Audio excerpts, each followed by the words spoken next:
Welcome to the VR Gaming Podcast, a podcast focused on VR games. But one of the biggest pieces of news this past month has been that the PSVR2 has recently been announced that it's coming out February 22nd for $550. And on November 15th, you can pre-order it. And it's going to be, you can register for a chance to get a pre-order already now. And I actually registered, even though I registered just for the hell of it, just to see, am I going to even get a chance to pre-order it? But I'm actually not that interested. Alyx, how do you feel about it?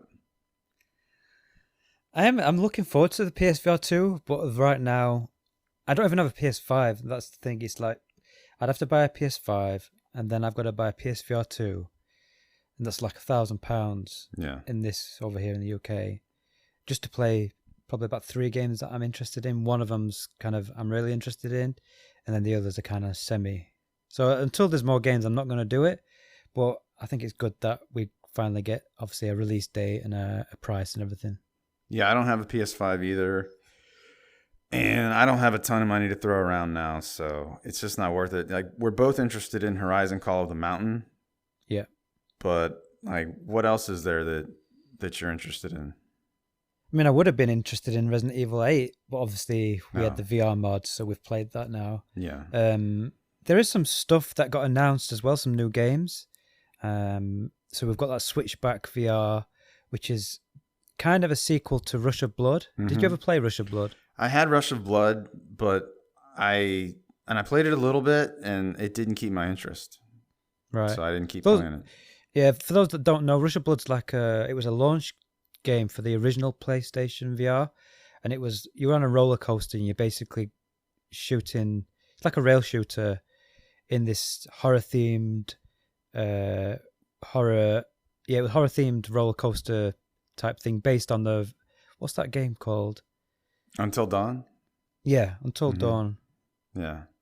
And then this one is basically the same thing, but it's based on the Dark Pictures anthology series. And one of the things that they actually had in the trailer, they said about blinking, because obviously the new PSVR2's got eye tracking. Mm-hmm. And apparently there's a level where if you blink, the enemy moves towards you, so you've got to kind of keep your eyes open, which could be quite an interesting mechanic. That's cool. Yeah, I didn't hear that. It was in the trailer, but there's a blog post about it as well. So when you blink in the game, there's an enemy that will kind of like move towards you, but while you've got your eyes open, it stays still. Mm-hmm. I thought that could be really cool. Wow. Well, now I'm a little bit more interested. But not enough to spend over $1,000. I mean, for me, there's got to be probably about a good 5 or 6, AAA quality games like the Call of the Mountain game that I want to buy. And then there's all this sort of stuff's like extra. I'm not going to buy it just for these games, but if I had a PSVR2, then I would play them, obviously. And the other thing we had was the Crossfire Sierra Squad, which Crossfire is actually a non-VR series, but apparently it's not amazingly great. But in VR, obviously that could be good. It's also 4-player co-op and it's a single-player campaign with co-op support. So you're actually playing through levels. And one thing I have noticed, it's been surprising that after all this time, we haven't got a lot. I don't know if you've noticed this, Justin. We haven't got a lot of like Call of Duty style modern campaigns where you're actually going through with set piece moments and stuff. So this one definitely has my interest.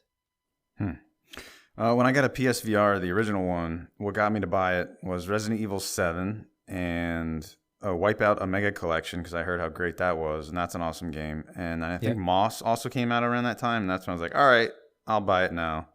So there need to be that level at least for me. Yeah, I never bought the original PSVR because by the time I was interested in the games, the technology of the headset and everything just felt too old for me.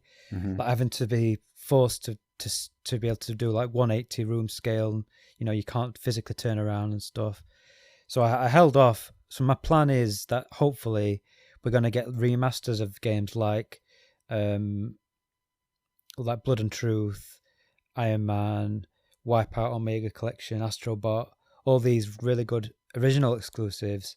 Because if we get all those and we get some good new ones on top, then that's definitely, for me, that will make it worthwhile purchasing a PlayStation 5 and a PSVR 2 as well. And by then it'll be all discounted, and maybe it'll be a bundle, and maybe there'll be a whole new like remodel of the PS5. Yeah, because I was looking at the price. Obviously, it's $550. How do you feel about that price? It doesn't surprise me that much. And if you adjust for inflation, that's cheaper than the PSVR 1 was with the full kit when that first came out. I did expect it to be. I thought that they were going to bring it lower than the console, which was, is that 500 over there? Yeah. So I thought it would be like $499, similar price. But obviously it's only $50 more.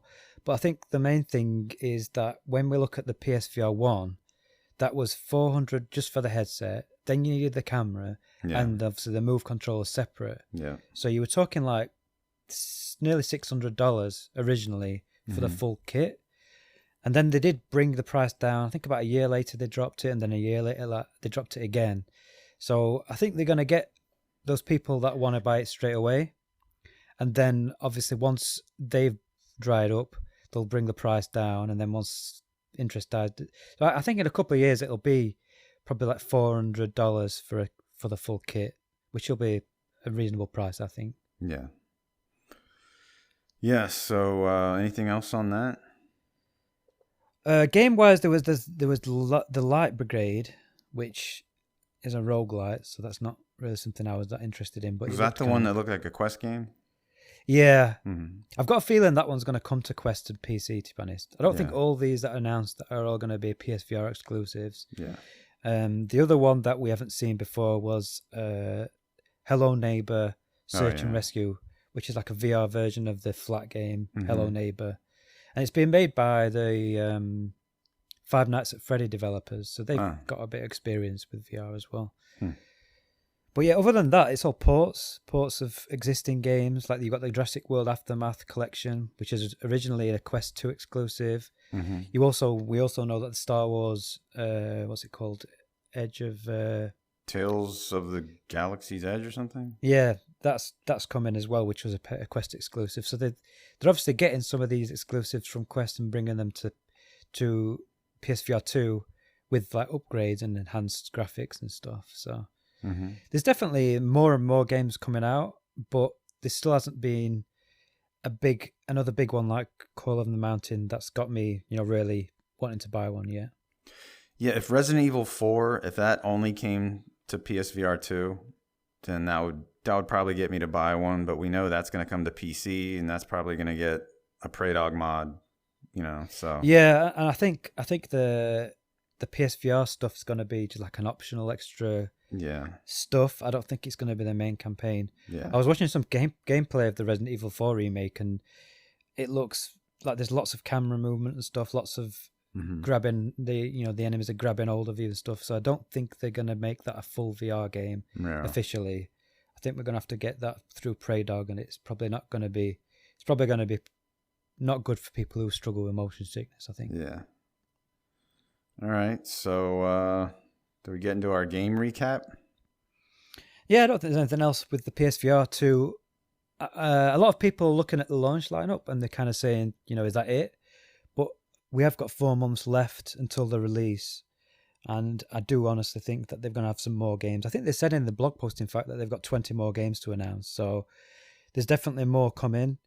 So I'm going to wait to see what the rest of the games are before I kind of judge the launch lineup and say whether I think it's good or not.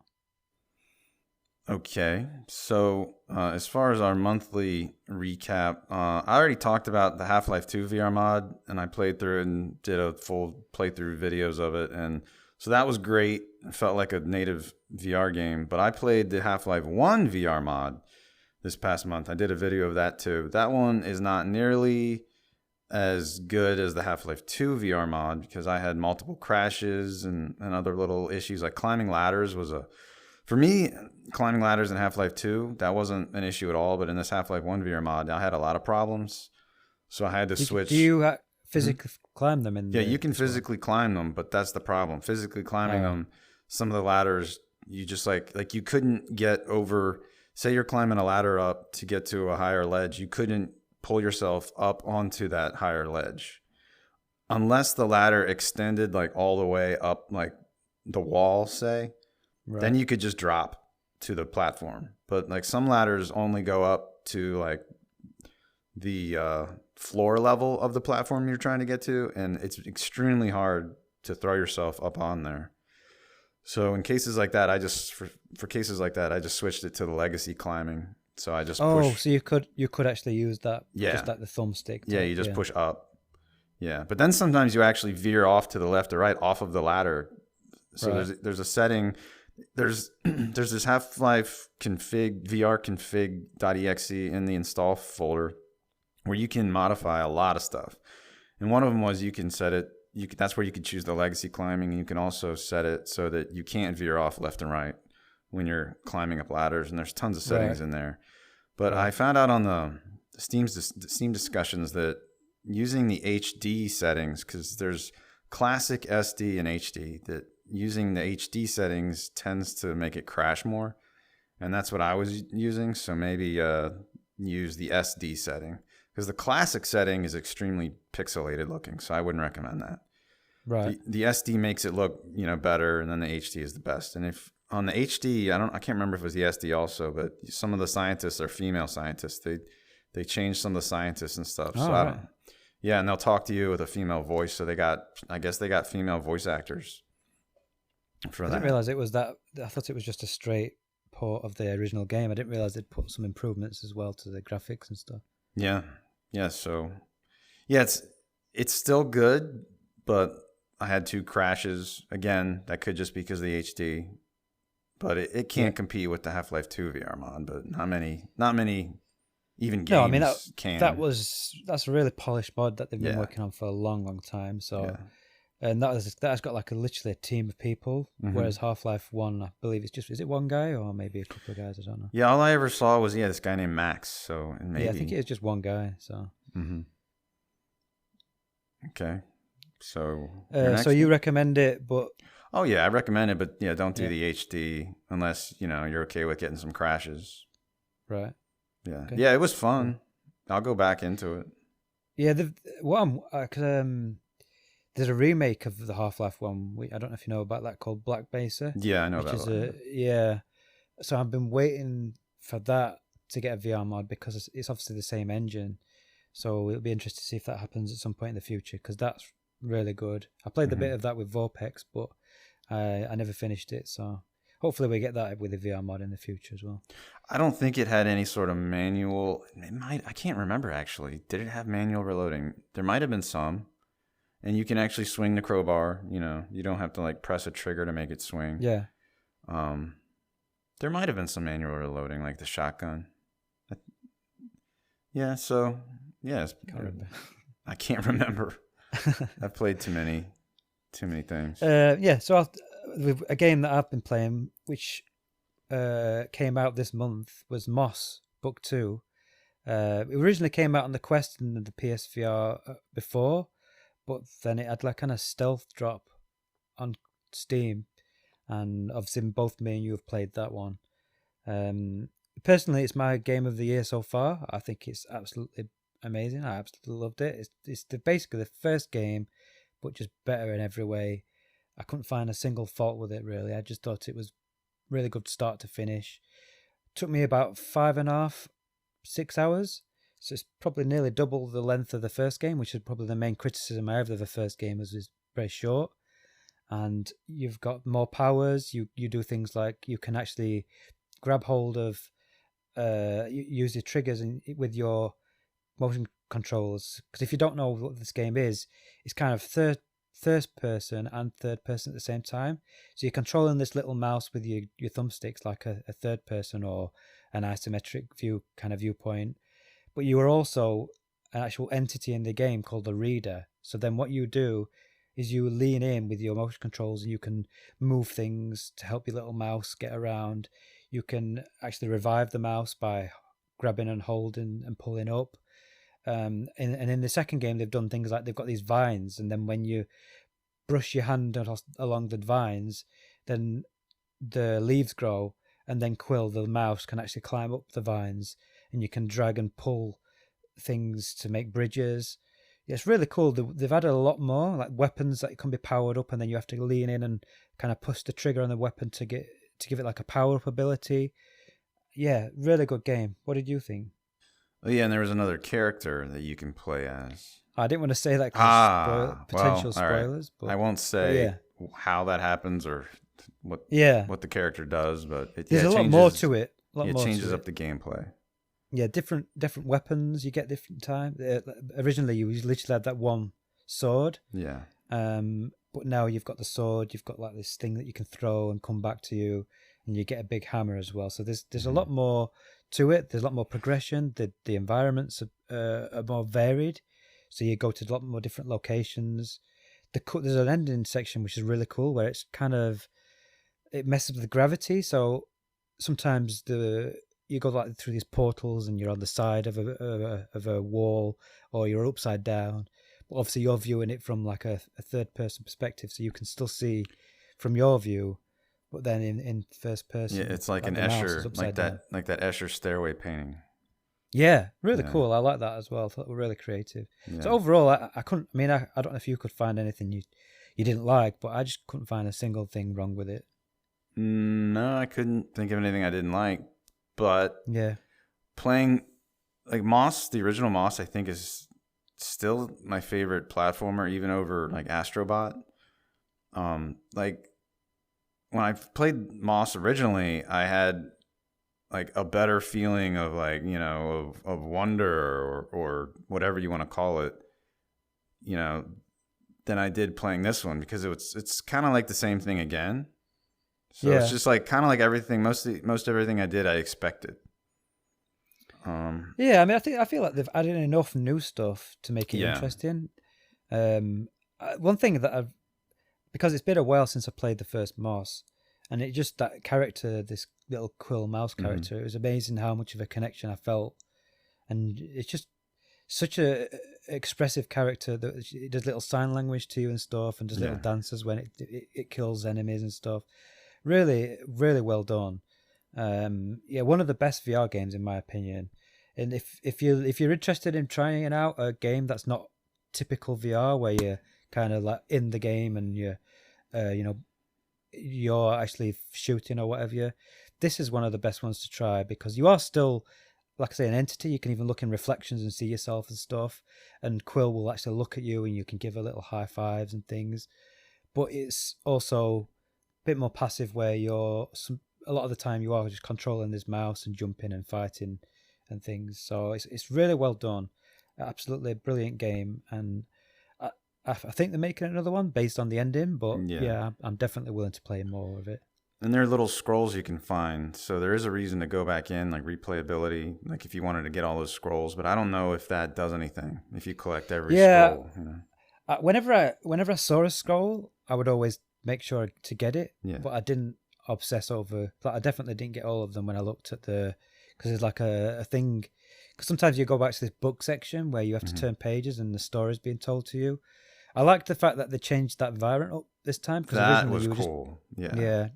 Originally, you were just in this church, and it was the same every time you went back to the book. Whereas now, it kind of matched up with the location in the game. So if you were in a snowy environment, the church was kind of cold and had snow and stuff on it. And yeah, it was really cool. Like, going back, listening to the story a bit more, and then you've got like these frames, like these windows, glass pane windows, which, as you find the scrolls, they fill up, so you can see how many scrolls you've found. And I definitely didn't find them all. No, I didn't either. And then there's also all that fairy, that magic dust stuff that fills up in that one little jar, and I don't know if that matters. Yeah, I think that's just when you destroy the boxes, you get that little dust stuff. But to me, it was just like an achievement thing rather than anything useful. So I don't really personally chase achievements that much. But if you are an achievement hunter, then there's reasons for you to keep coming back to it and revisiting old levels. It might be because I was already used to the original, but I felt like I had a harder time with the original's puzzles than I did in the sequel. I don't know if you can even remember. Yeah, I don't remember the first one being particularly that hard. I think maybe there was maybe one or two that took me a little bit of time to figure out. The second one, I'm trying to think if there was anything I got stuck on. There was one where I was really confused because I didn't understand the mechanic of that new character's weapon yet.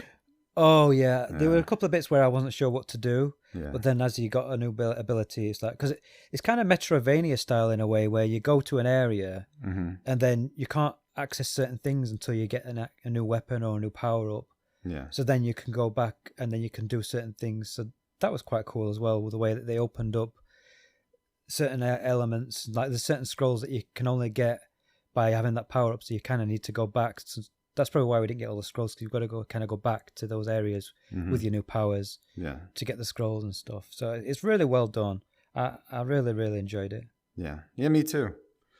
Yeah, if you haven't played the first game, they've got like a bundle with the two games together, and if you could play them one together, one back to back, you've basically got a really long, 8 to 9 hour full length game, because it literally leads on directly after the first game. So when the first game finished, the second game starts immediately after that. So you could play both games back to back, and it would feel like one full game really. And if you've already played the first game and you love it, then I would definitely recommend picking it up. It's well worth the price, in my opinion. And if you're on Steam and you already own the first game, you can get a little bit of discount with there's a bundle for both games. And if you own the first game, you get a little bit, like a 15% discount or something. Okay, so I've gone back into Doom, the old Doom from 1993. So like in 2018 or something, I did videos of Doom, Doom 2, Heretic, and Quake, all in VR.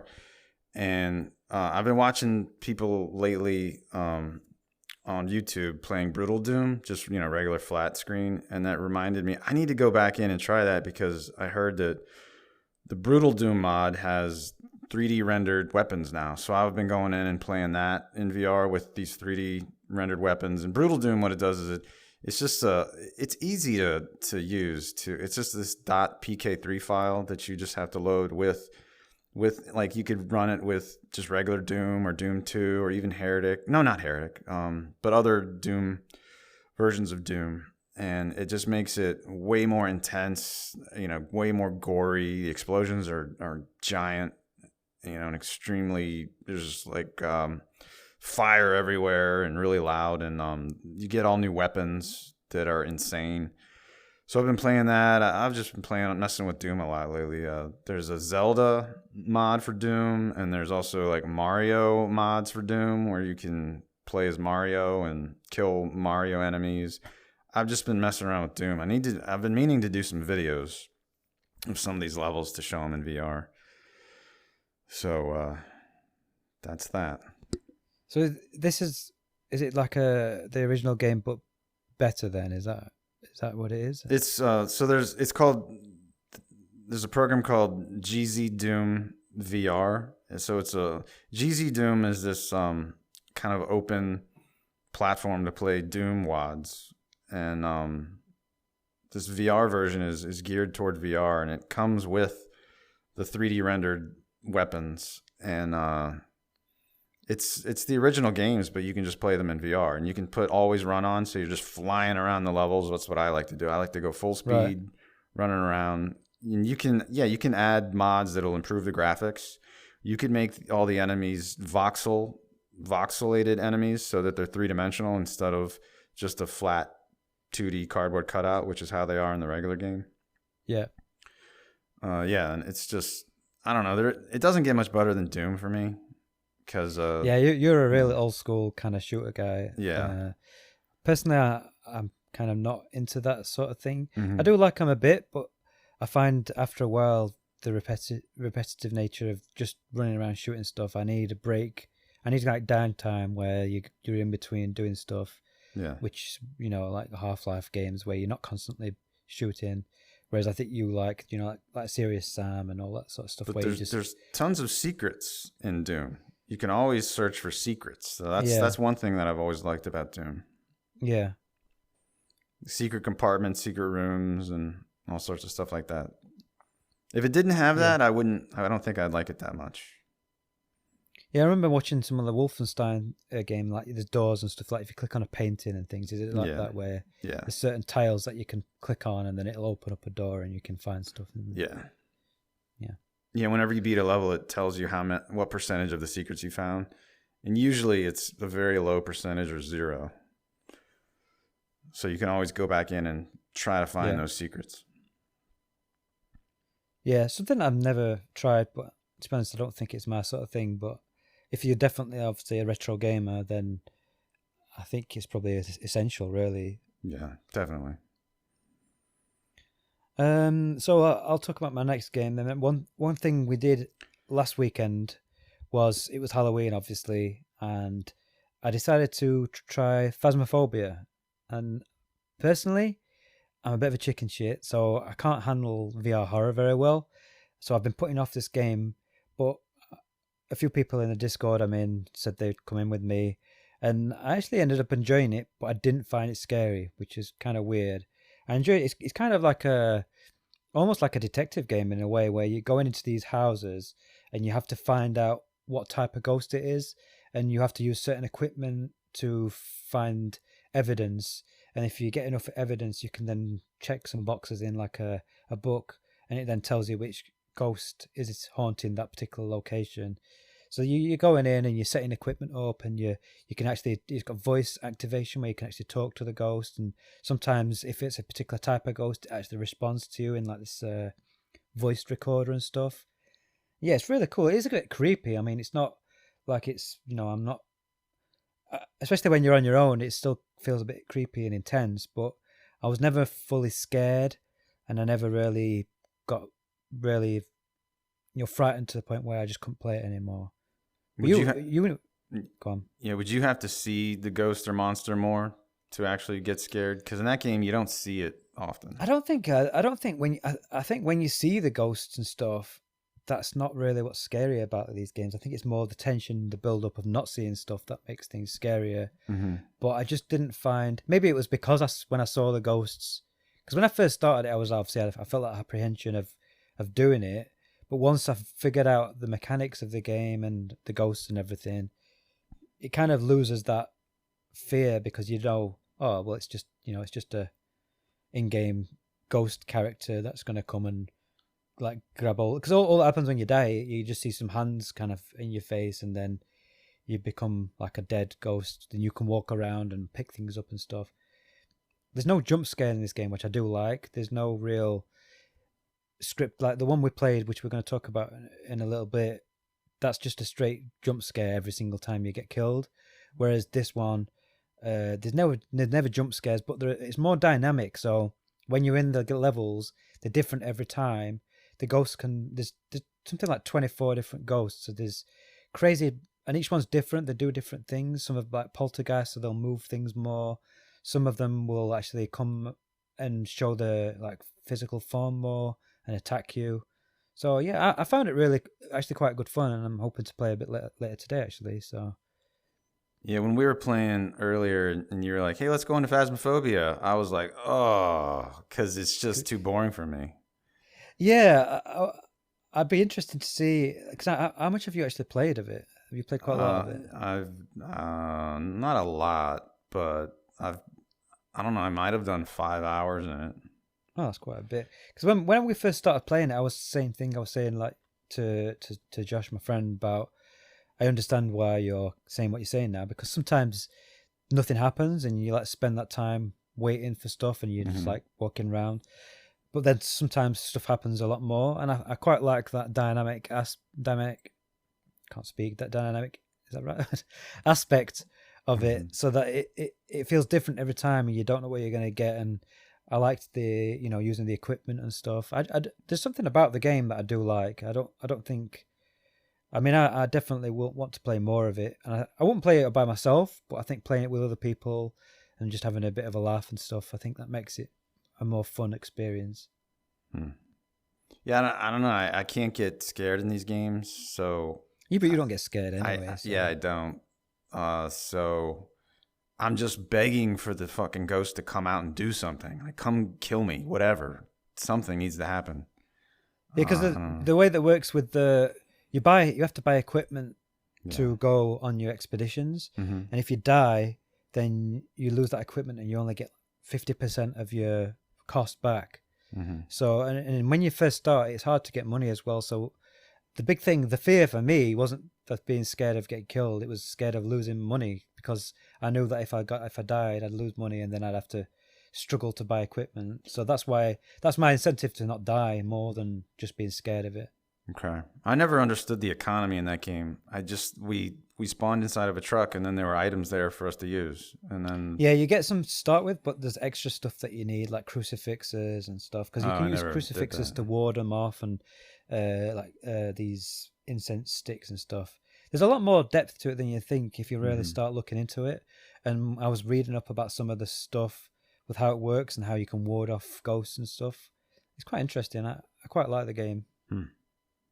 All right. What are we up to now? Oh, Requisition VR. So we got free keys for this. So thank you for that. I played this alone. I didn't get to play it multiplayer. You played it multiplayer. I was impressed by the graphics. I thought they were pretty good for an indie game. Yeah, not bad. Yeah. And so I went in. I first played the early access version. It still is early access. I mean, the pre-release version, and they only had 2 levels then. So there was a level inside of a house, and then there was a gas station. And in the house, I went in the house, and there are objectives on your watch. It'll tell you need to find all these certain things, and I liked it. You had to go around and search for these things and complete objectives. And then after that, it was like, then you need to survive the waves or whatever of zombies. So then, but before that, you had to prepare the house. And there were like places where I could board up the windows. So I was boarding up the windows, but then I was like, wait a minute. These doors just swing around like saloon doors. And I was like, there's no way to lock the door. So what the hell am I even boarding up these windows for? So then I ended up just realizing, I tried to craft some traps too. But once the zombies started coming, the traps seemed pretty useless. And I just ended up using long weapons like a garden rake or a shovel, anything that was long. And I would just herd the zombies in through, I would stand on the stairway and they would just all come up the stairs, and I would just go bop, bop, bop on the head, and they would just all go down. And that was simple. And then the gas station was really easy too. At the gas station, I had to find items to fix my bus. And the bus in the game, it's hilarious how similar it seems to Saints and Sinners, and also your backpack, and even the items that you find, because you find lots of items that you can craft with and stuff, and weapons all over the place. They even look like they have the Saints and Sinners HUD on the items. Didn't you feel like it seemed definitely like they were trying to copy Saints and Sinners with all that stuff? Yeah, there's a lot of similarities to, like you said, the inventory system is very similar. Yeah. Although you can't hold the backpack out. So when you pull the backpack out, I don't know if they've changed it, but you couldn't, like in Saints and Sinners, you can pull it out and then it stays there. It stays in the air. Whereas this one, you kind of had to hold it with one hand, and then so I would have preferred it if you could just pull it out, it stays there, and then you do your stuff, and then you just put it back. Yeah. I mean, overall, I didn't like this game. I thought it was pretty dull. The crafting aspect is the most interesting part, but I didn't find the crafting particularly that great to actually use. Like sometimes you had to tape stuff together, and I couldn't figure out. It was like hit and miss whether it even taped stuff together. Yeah, that part was weird. Yeah, I think the main problem is that the game's just easy. Like there's no, the enemies are so dumb. Yeah, they are. And really you can dumb. literally kill them really easily. So then all you're basically doing, it's like you've just said, you can just walk up to them and just bop them and kill them. So what's the point in you even messing around crafting all this stuff if there's no real challenge or need to? So I didn't play it as much as you, and personally, it's not something I want to play anymore. If I want to play a zombie game, I've got Left 4 Dead with the VR mod for multiplayer, and then you've got Saints and Sinners with the second one coming up soon for single player. So I've got no real incentive for me to keep playing this personally. Yeah, so I went back in after release and I tried the 3rd and the 4th level. The 3rd level is a farm with barns, and it got a lot harder. I had to go around finding keys, and it said something about I needed to free people out of cells, but I couldn't find them. I just kept going around trying to find what I was supposed to do. And eventually, I got cornered by this herd of zombies, and I did get killed because I couldn't get out of the corner. I was pretty much stuck. And I also noticed, there was a place where a bunch of items and even like a rocking chair, they were just like hovering in the air, like not like they were on an invisible platform. Then the fourth level, it was a bunker. I liked that they changed it up at least. You go into this house and then you have to walk around the house searching for a button that will open up a hidden bunker kind of like underneath the house. And you go down in there and there's all this gas down there that'll kill you if you... It was funny. In this case, they were copying Half-Life Alyx. You have to hold your hand to your mouth, just like an Alyx, so that you can survive down in the gas. Isn't that what you had to do in Half-Life Alyx? Put your hand to your mouth? Yeah, there were like spores that you... Yeah. It was where if you made noise, then there was a certain enemy that would come get you. So you had to cover your mouth to stop yourself from coughing. Yeah. So I was covering my mouth down there, but then all these zombies came out. And I was like, well, I needed to get to I think I needed to get to my backpack to get some items. But then I would start coughing. And so I don't know. I got overwhelmed again and got killed. So in the third and fourth stages, I couldn't survive. All right. So you are on your own though. So yeah, I was on my own. This is a multiplayer game. I don't know if it scales for more people. A lot of times these things, they don't really scale very well. So like if you've got 4 people, the game might be significantly easier than if you've got, 2 people. Yeah. Like we were just playing Valheim before this, and we did the boss, which Josh kept saying, "Oh, it's really hard. We're going to struggle," and it ended up being really easy because there were 5 of us literally surrounding the thing. So, depending on how many people play, depends on how easy it's going to be.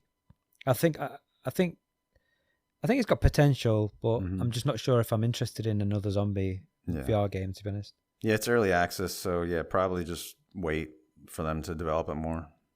But they have apparently released a lot of patches, and they are actually fixing stuff. And like you said, there's more levels already, so I think it's one to keep an eye on.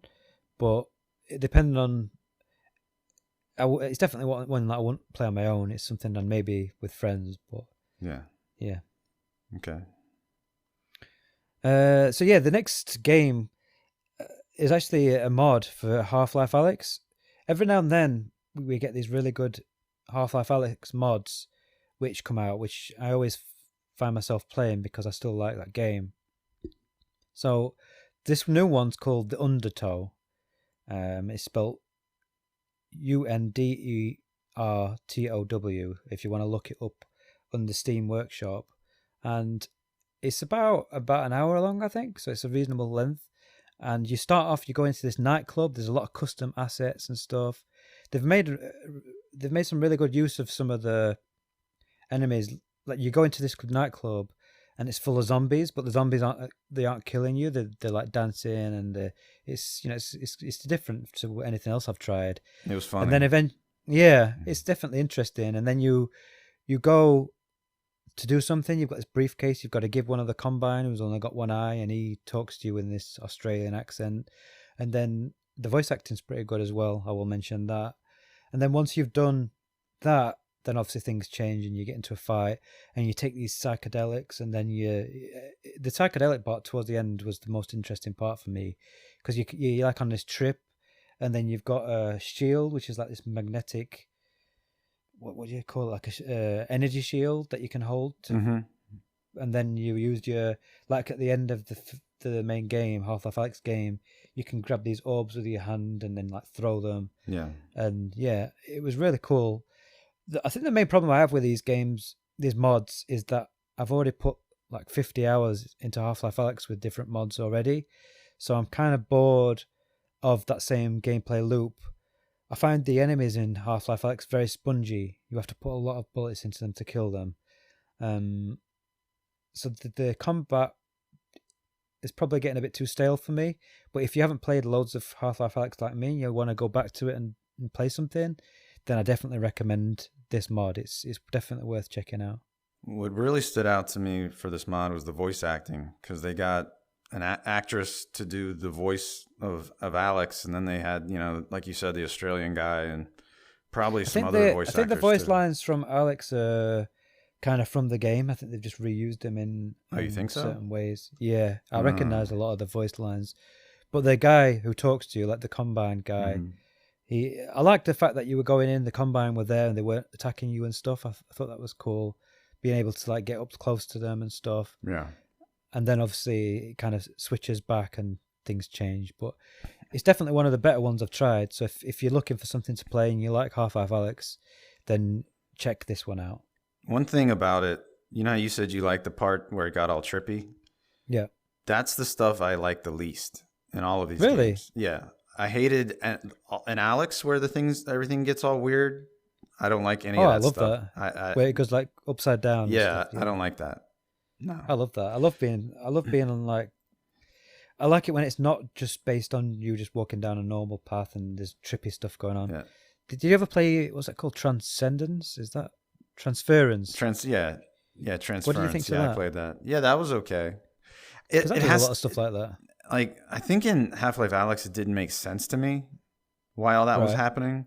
In this, it makes sense that you took a drug, so that doesn't bother me. Okay, I don't like the levels where you're super powered up and throwing those orbs. I don't like that either. I don't know why. It's just like, all right, this is just like too easy.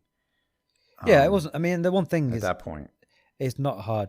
It's not hard at all. Yeah. I mean, there are mods that you can add on top which make things harder. There's like mods to make the Combine harder and stuff. Mm-hmm. But I tried that mod and the Combine can literally kill you one shot. Like no, screw that. And I was like, no, that's not. I'm not the gunplay wasn't too easy. I got close to dying in this mod. There's one section where you're in the actual main dance floor when they start attacking you. That was hard. Yeah. And I had to run around and get health to stay alive. Mm-hmm. But the rest of it was pretty straightforward. Yeah. Yeah, so the drug part, that was fine by me because it made sense. It was just that next to last level of Alyx. Yeah. Was it because of how close we were to the end? I can't remember why everything got so crazy. I mean, you've got to probably understand the lore of Half-Life, but because we were getting close to the G-Man. Yeah. And he's some sort of interdimensional being or something. Yeah. So as you were getting close to him, things were getting all crazy, and I loved that section. I thought it was really good. Huh. I loved fighting the Striders, stuff like that. But the wacky stuff, I don't know why. So what are you up or me? No, I'm up. I've run out. Yeah, Ragnarok. So I played this recently because I have all these. There's 2 DLCs for this, and they've also added more songs to the main game. So there's a ton of songs now. I have all the songs for Ragnarok. Ragnarok, it's a Viking rhythm game where you have 4 drums in front of you, and you use both your controllers to beat the drums, and and the notes are coming at you, and it's like metal. It's metal music. It's like Celtic, Viking-ish kind of pirate sounding music, and it really appeals to me. Way more than like the type of shit they have on Beat Saber. I'd much rather play Ragnarok over Beat Saber or anything else. And their leaderboards. And so I'd really recommend it. I was playing it with my B-Haptic vest, but since I moved, I think I've lost my dongle. I need a dongle tracker. I need dongle tracking, like we need dick tracking. To find that dongle, I can't find it. So my B-Haptic vest is useless to me right now. But it feels really cool when you're hit. Wonder if you can get another dongle. Yeah, I need to look into buying another one. It's really cool hitting the drums and these sound what are they called? I already said it. Rhythm games. These rhythm games are really cool with a haptic vest on. Just because you feel every note in your body. So I'd like to find that thing again. So I think that's all about Ragnarok. I tried it once, but I think I was kind of rhythm gamed out, so I didn't really put much time into it. But you mentioned it's got multiplayer, so I'd be interested in giving that a go. Yeah, you can do up to 6-person multiplayer. So each person is on his own Viking ship, and you can see them going past you, which will like, really it's really tense because you're like, oh shit, he's beating me. I got to do better. And so every time I played it with people, it's really fun. Yeah. But that might be because I was winning my races. Because I have way more time in this game than most people. I have like 14 hours in it. Right. Yeah. So the other things I have on the list, we both played. Yeah, we both played these. Yeah. So we tried that Devour. Yeah. We tried that the weekend before Halloween. It's only £5. It's really cheap, and it's basically kind of similar to Phasmophobia in a way, where, well, it's a horror game with up to 4 people co-op. And you talked about this on this previously, I think, but I don't think you really knew what you were doing as much. But, no. We tried it, and we discovered some stuff out, because it don't really tell you a lot. It doesn't really tell you much in the game. You have to figure a lot of stuff out yourself. But the point of the game is that you go into a level, and then you have to find these certain things to sacrifice. And apparently each level has different things that you have to sacrifice, and there's different enemies that come and get you. So in this level that we tried, the goats, they're like these red-eyed goats that you have to get. You have to let them out of the cage, and then they all run off into the house, and you have to search and find them. And then you have to lure them in with hay, and then while they're eating the hay, you can grab hold of them by the necks and then carry them to this big like fire pit, and then you have to get fuel to put in the fire pit to light the fire, and you have to keep the fire going. So this kind of that you're running backwards and forwards to the back of the house to try and sacrifice these goats. And you have to sacrifice 10 goats, and if you do that, then you win the game. But whilst you're doing that, there's this woman, and she is trying to kill you. But she doesn't kill... When you first start, she's really dormant, so you can walk up to her, and she basically doesn't do anything. Eventually, she will attack you, but it takes a while. And when she does, she kind of just runs straight towards you and grabs you, and then she pops up in your face like a jump scare every time. It never really scared me until she did that from behind when I didn't see her coming, and that literally made me jump. But it's kind of like Five Nights at Freddy's, where when the enemy gets you, it just pops up in your face and makes a loud screaming noise. And then what she does is she grabs you and she drags you to somewhere else in the house. So if you struggle with motion sickness, you might struggle with this game, because it literally, you can still see what happens, and she's literally like dragging you through the house, and then she'll take you to a different part of the house, and then your teammates can then revive you with the medic pack, which is spread out around the house as well. But then you can crawl around when you're dead, so you can crawl to a medic kit, and then you can say to your teammates, or because you can see your downed teammate, but you can't see the medic kits until you're right on top of them. But then when you're dead, you can see the medic kit, so you can kind of direct your teammates to the medikits. But then as you progress, she gets more and more aggressive, and then towards the end, she's just like an absolute nutter, and she never stops running around. Yeah, Alyx had to revive us a million times. I only died 4 times, and you guys died like 20 times or something. Yeah. It's quite funny. Yeah, and we got 9 goats sacrificed, and then she killed us all. Yeah, because she was running around, like towards the end, she like sprouts these horns out of her head, and she was just constantly running. Like, she doesn't stop at that point. And there's no way to stop her neither. Like, originally you could use you've got like a UV light, and you can slow her down. She doesn't slow down. There's no way to kind of stop her from getting you. So it felt almost impossible. So you could never do this game on your own. It's like literally impossible. You have to have people, and obviously 4 people would be easier. There were 3 of us, and we got to the last goat, and then she wiped us all out. But yeah, more enemies spawn on the ground. So sometimes I was getting caught by these enemies that I didn't even notice because they were crawling on the ground. Yeah, there's like these goat kind of half man, half goat kind. Yeah. They're like crawling around, but you can destroy them with the UV light. Yeah. So you could but the UV light wears out. You can get batteries to recharge it, but then it recharges it by itself. So I think sometimes you probably didn't have enough battery, and then you'd run out, and then the goat people would get you. But I thought it was okay, but I don't know. Once I got a hang of the gameplay loop, it was kind of boring, really. You literally just run around, you get some hay, You get a go, you take it to the back, you repeat that over and over whilst she runs around. It's inevitable. It's impossible for you to go through this without getting caught by her. She will not. Yeah. It's just never going to happen. So you are gonna get killed. Well, you don't get killed, you get downed, and that again, it was not scary because it was just you happened so much. Like you died, you got down. Was it 15 times or something? So probably. You were spending most of the game downed, yeah, constantly being caught. So. Yeah. Yeah, and the other problem is it has performance issues. I didn't have good performance, did you? No. Yeah. It's definitely. I mean, we've got pretty good systems, and it was struggling. Yeah. Yeah, I mean, it was okay, but it was something I played, and I refunded it. I wasn't bothered about playing any more of it. But apparently, there are more levels and there are more enemies. So, and there's an option in the settings for arachnophobia. So I'm presuming there's spiders in one of them as well. So it might be worth playing more of it. But I just found the loop itself a bit dull, and it is really cheap. It's you don't. It's £5 or was it like $7 for you or something? I don't know. I think it was $5 for me. Oh, maybe it was cheaper for me then.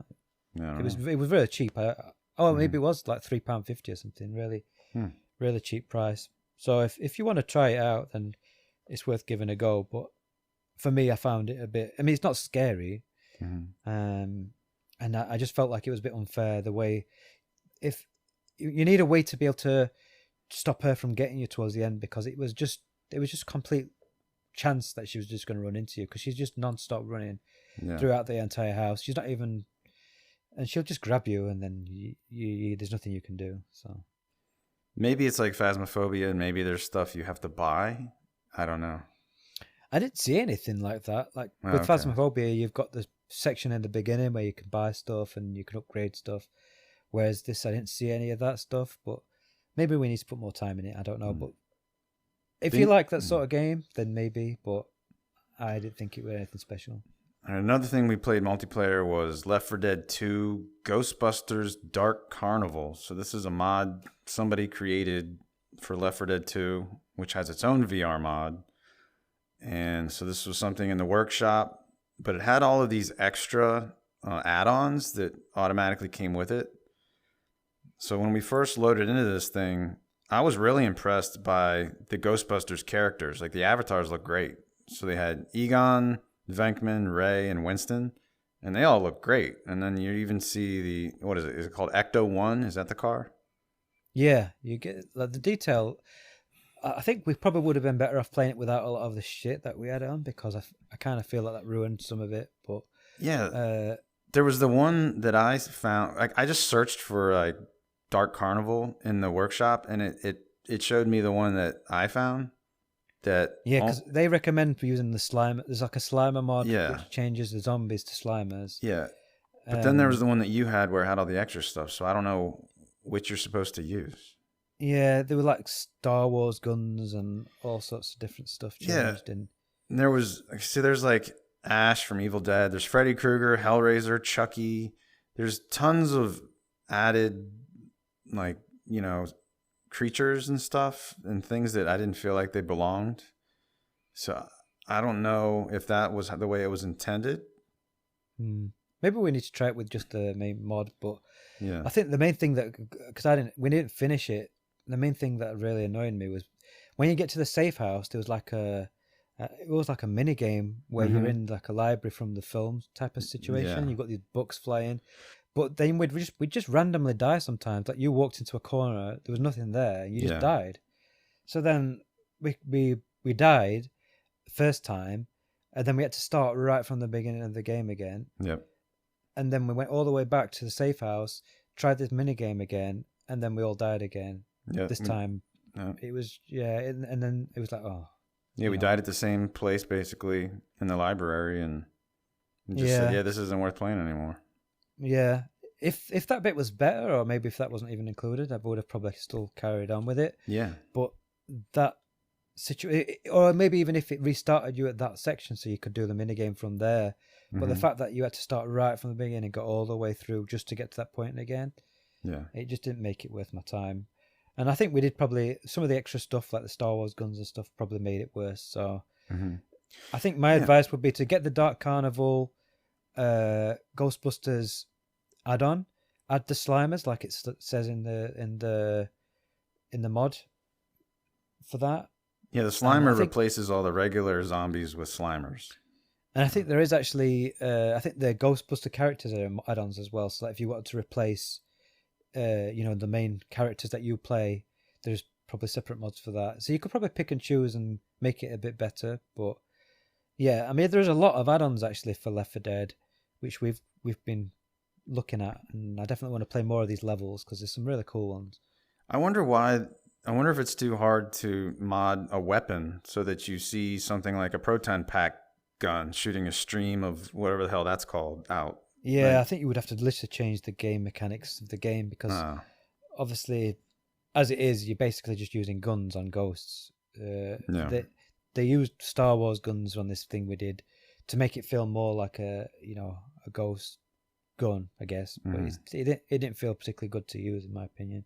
Yeah.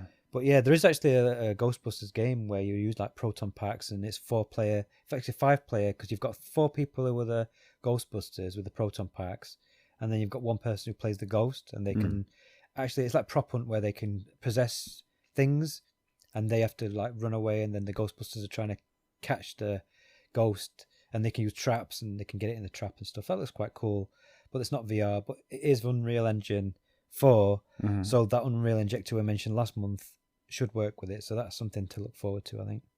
Okay. And the last thing we tried was GTFO.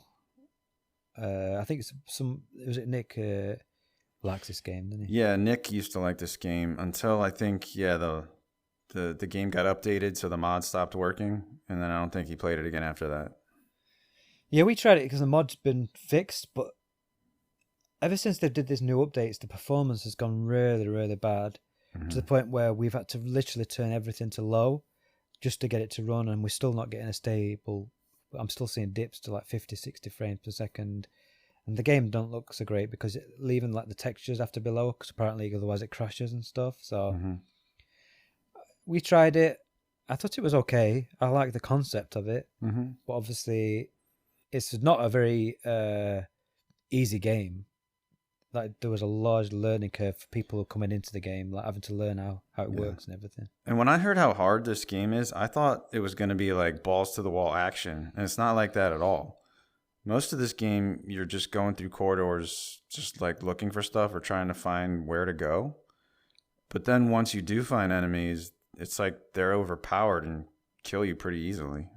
Yeah, I think the main thing is that you've got to kind of be stealthy sometimes, because if you just use all your guns, you run out of ammo, and then you're left struggling when the actual main... Because there are these doors where you have to sound an alarm, and then you have to stand in a specific spot, and then like a horde will come at you, and you can set up sentry guns and stuff, and that's quite cool. I like setting up those sentry guns. And then you'll have to all huddle together in this spot, and then fight off the waves whilst the door opens.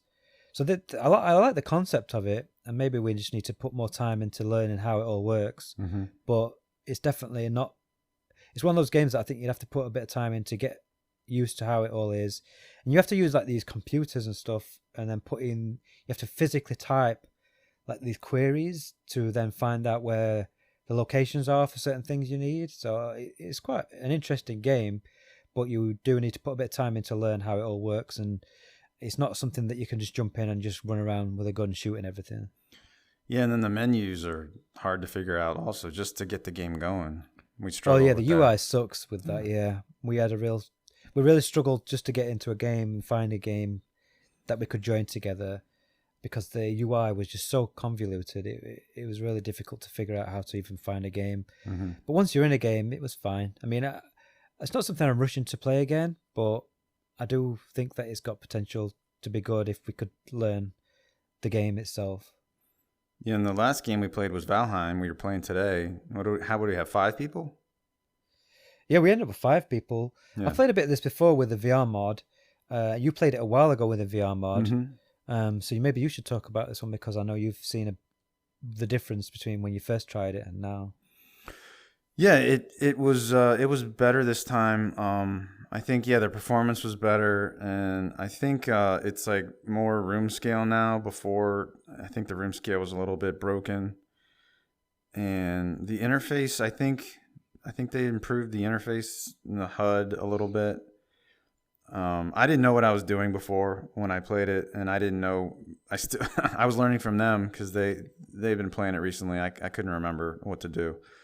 But yeah, I mean, we were running around looking for supplies and trying to craft stuff. And I think it's a great game in VR. Like, this is a really good mod. It's not really janky. It's just the trouble is just learning the game and like learning the controls and what you're supposed to do. It's a survival game where you basically just spend a lot of time grinding, having to build things, get wood, find wild animals to kill to get meat and leather, and you do a lot of that stuff. And then there's 5 bosses that you have to kill to finish the game. And we literally just killed one of the first bosses today. So, but we had to learn a lot ourselves as we go, and the controls as well are quite with the motion controls, like figuring out all the buttons and everything, because there's a lot. You have to craft things, and you've got inventory to manage and stuff. So there's a lot to learn. So it's another one where you've got to put in a few hours just to really get a feel for how the game works, really. And how would you know what to do to get to that first boss we did? Did somebody tell you guys? I think there's a crow that you can talk that gives you information. I think he tells you, but we learned from someone else who'd put loads of time into it, so we didn't really have to learn ourselves. But yeah, you have to get, I think it's like 10 antlers from deer, but the deer are quite hard to kill. You have to use your bow and arrow, so you've got to try and get stuff to craft a bow and arrow, kill the deer. Once you get the deer, then you can take it to a specific spot, and then you use that to summon the boss, and then we killed the boss. And the boss was like this massive deer that shoots lightning out of it and stuff. It was quite cool. But because there were 5 of us, it was very easy. I think it was struggling to figure out who to attack because it constantly kept moving towards someone, and then it moved to someone else. And I don't think I even took any damage, to be honest. Yeah, I killed a bunch of deer by sneaking up on them and just beating them with my axe. Oh, did you manage to do that? Yeah, you can do that if you sneak enough. Yeah, because you can sneak, but you use stamina when you sneak, so you can only move so far. And once your stamina runs out, then all of a sudden you'll sprint and walk like normal. So it's interesting because they don't have like a separate stamina meter. Your stamina is also your health. So once your stamina runs out, it leaves you vulnerable because you've got no health as well. So it's an interesting way of doing it. And even just swinging your axe, doesn't that probably use up stamina? I think most things, yeah. But the more you do, the more you level up as well. So like just by being sneaky, you get more. You level up your sneak, and if you run, you level up your running. So it's not very complicated in that way. You just have to just do the things that you want to level up, and you get more levels. So. And it looks great, and the music is great too. Like, I was just thinking I could just wander around in this forest for hours. Yeah, I mean, visually it's nice. Yeah, and the water, there's like we put a base next to the sea, and the water, like the way the waves are coming in, and the light, and the skybox, and everything looks nice, and it's got day to night cycles, and there was a big storm, and the trees were swaying, and there was lightning and rain and stuff. It's great. It's great to play in VR. I'm not really into survival games, but because this one's got the co-op, I don't mind doing it as much. But like stuff where it's single player, I tend to find myself getting a bit more bored. And more people you have, obviously, because you can have up to 10 people. So the more people you have, the faster you're going to progress, because you're going to be able to work together to, pool your resources together and then tackle the bosses. So if you like that sort of survival game, and especially co-op, I definitely recommend checking out this VR mod for Valheim. Yeah. All right, so that's everything we've played in the past month. So any upcoming games we need to talk about? Like, okay, Among Us VR is one I know is coming out soon in November. Yeah, I'm interested in that. Yeah. The thing is, you can play that on PC. I think it's Quest exclusive, but you can play a really good version of that in VR chat anyway. So if you wanted to play Among Us, you could just load up VR chat, and there's a really cool VR chat version of Among Us. so which looks better as well, because the one that they're doing for the official one's kind of really cartoony, whereas this one's a bit more realistic looking. And what else is coming out this month? Oh yeah, Gambit, which is what, a 4-player shooter. It's some sort of co-op thing. I've watched some footage of that. It's very Quest. Okay. Visually. Yeah. Let me see. I know next month we've got a couple. Because I'm not sure whether we're doing. I don't know what your plans are for the podcast for next month. Yeah, I'm not sure if I'm recording next month. Not sure. I'm personally busy with work for the next month, so I can't do it. So maybe Nick can come back, or someone else can just jump in. But oh yeah, Broken Edge, that sword fighting game that's coming out this month. yeah. Hey, and then next month is Saints and Sinners. The 1st of December, Saints and Sinners 2. But apparently, I mean, they've only announced it for the Quest, but I'm only assuming that it's going to come to Steam at the same time, so I don't know. Yeah. But if it doesn't, it'll be coming up after. And then there's a game called Hubris VR, which is coming out on the 7th of December, and that looks really... You did a video of that one.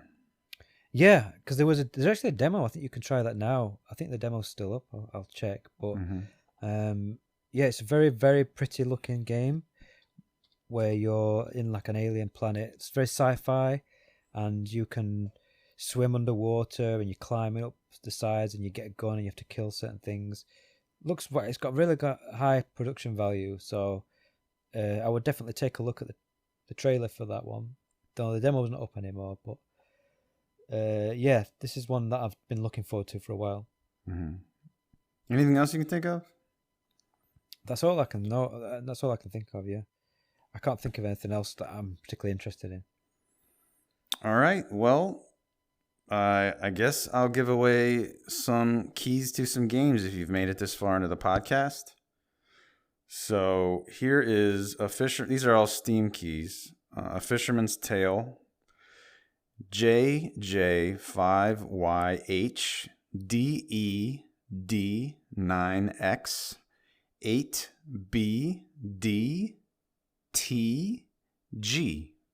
And so hopefully I said all that correctly. Screw it. Why don't I just give away another one? All right, Pistol Whip. I haven't played that game in a long time. Did you ever play Pistol Whip? Yeah, I liked when it first came out. I played it for like 8 hours in a week. And shit. My legs were sore, but I just kept playing it. I got really addicted to it. But then, like I say, I'm a bit rhythm gamed out, so I lost interest. And they have these cool little campaigns that they kept adding. Yeah, I did both of those. Yeah, that's like the only thing that brought me back to the game. Yeah, so it was worth going back for those. But yeah, other than that, I don't really play it much. Okay, here's a Pistol Whip key. 7ZEPWTZYKXP0L. So if you've made it this far in the podcast, you can enjoy those keys. And I think that's it. So thanks for listening. Anything else, Alyx? Nope. Thank you for listening to us. Appreciate you. All right, that's it.